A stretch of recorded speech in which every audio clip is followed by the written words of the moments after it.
Hi classes, good afternoon to all of you.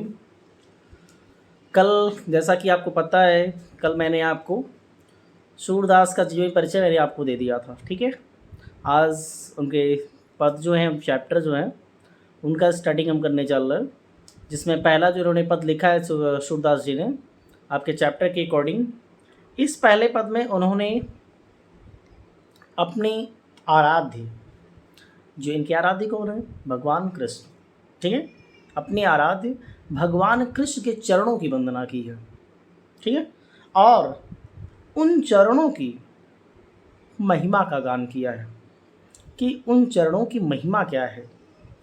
ठीक है, कि अगर उन चरणों की कृपा अगर किसी व्यक्ति पर होती है तो उस कृपा होने पर वह व्यक्ति क्या क्या प्राप्त कर लेता है, इसके विषय में उन्होंने बताया है। ठीक है, चलिए स्टार्टिंग करते हैं। जैसे लिखा है, चरण कमल बंदो हरिराई। ठीक, पहला पद इन्होंने जो लिखा है, चरण कमल बंदो हरिराई।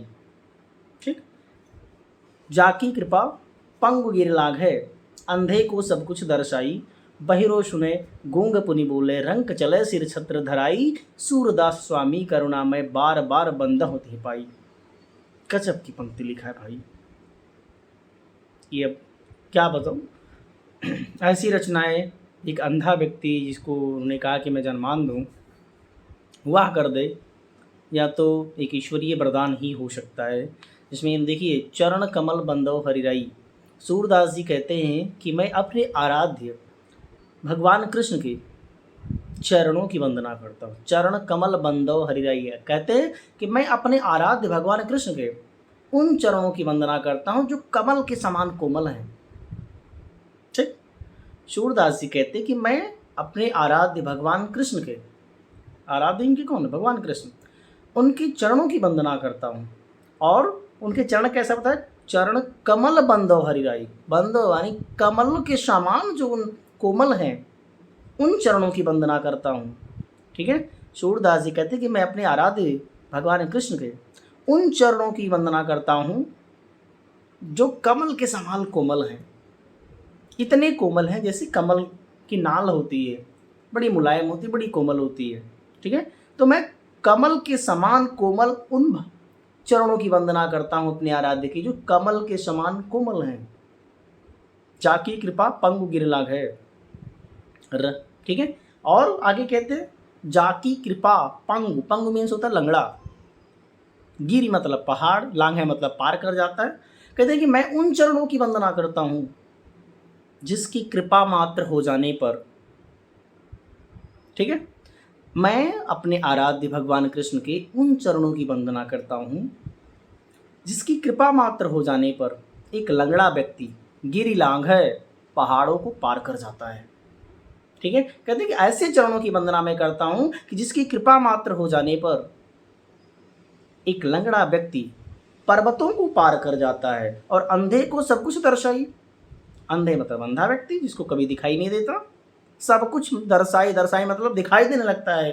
कहते हैं कि इन चरणों की इतनी महानता, इतनी प्रभुत्ता है कि अगर एक लंगड़े व्यक्ति पर इन चरणों की कृपा हो जाती है तो वह पर्वतों को पार कर जाता है, और एक अंधे व्यक्ति पर अगर इसकी कृपा हो जाती है तो वह फिर से पुनः उसे दिखाई देने लगता है। इतनी महानता है इन चरणों की, ये चरण इतने कृपालु हैं, इतने दयालु हैं, इन चरणों की इतनी व्यापक महत्व है कि अगर एक लंगड़े व्यक्ति पर इसकी कृपा हो जाती है तो वह पहाड़ों को पार कर जाता है, और अगर एक अंधे व्यक्ति पर इन चरणों की कृपा हो जाती है तो वह उसे पुनः दिखाई देने लग जाता है।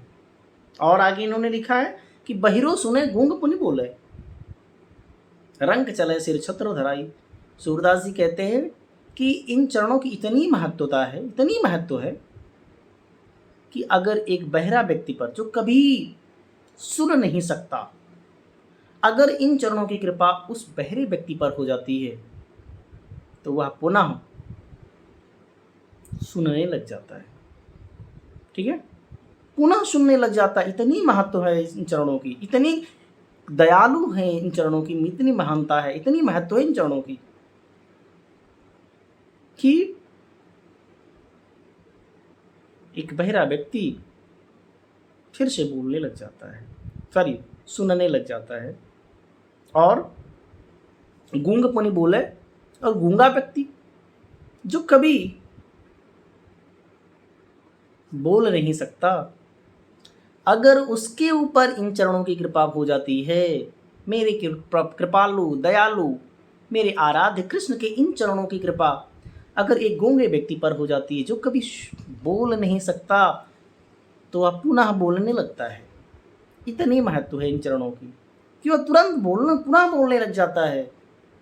सोचिए, और रंग चले सिर छत्र धराई, रंग मतलब होता है क्या, गरीब दरिद्र। और अगर इन चरणों की कृपा एक दरिद्र व्यक्ति पर हो जाती है, तो वह पुनः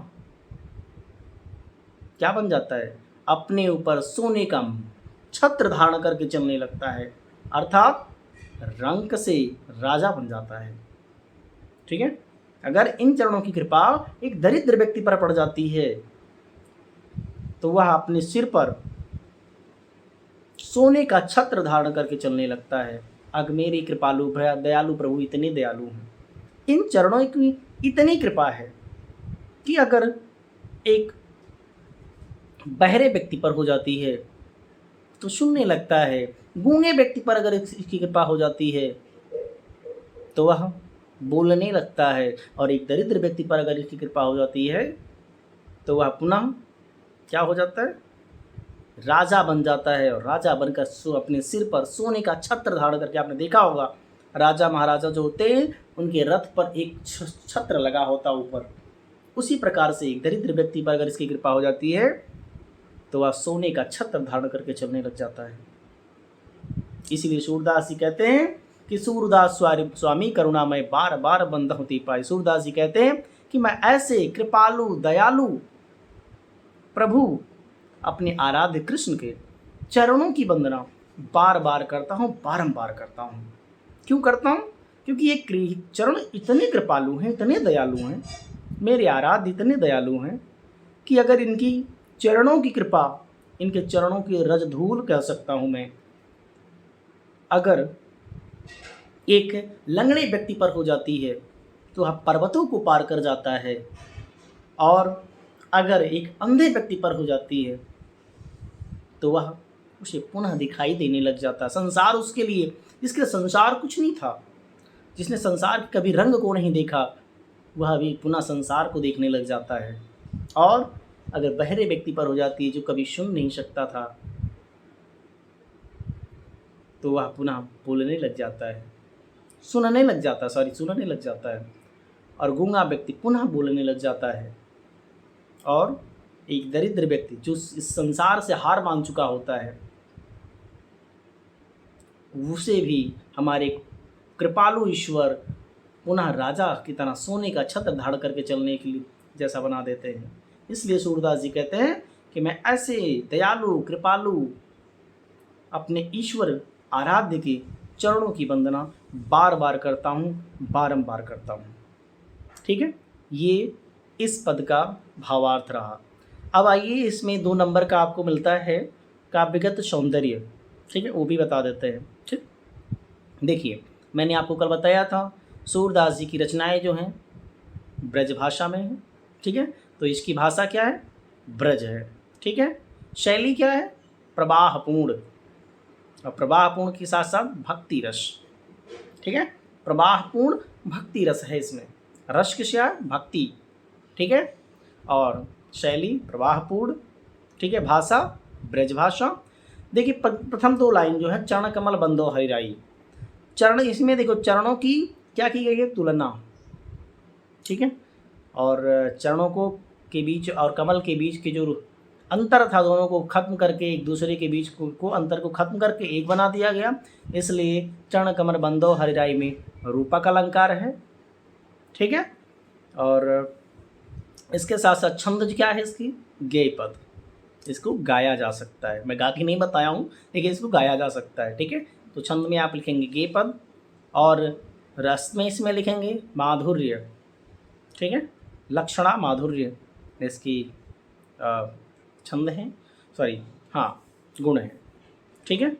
तो और इसमें प्रथम पंक्ति में जो आप पॉइंट में आप लिखेंगे काव्य के सौंदर्य में, उसमें आप लिख सकते हैं कि इस प्रस्तुत इन पंक्तियों में सूरदासी ने अपने आराध्य श्री कृष्ण के चरणों की वंदना की है, उनकी महिमा का गान किया है, ठीक है। ये काव्यगत सौंदर्य हो जाएगा अगर ये आता है। और मैं बताऊं, ये चैप्टर बहुत इंपॉर्टेंट आपके लिए है।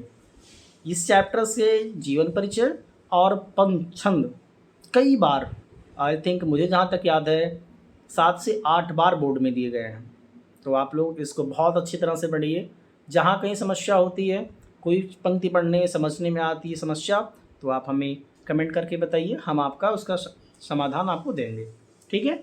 आज की यहीं तक, बाकी अगला वीडियो में हम अगले पद का आपको हिंदी अनुवाद बताएंगे, ठीक है। धन्यवाद।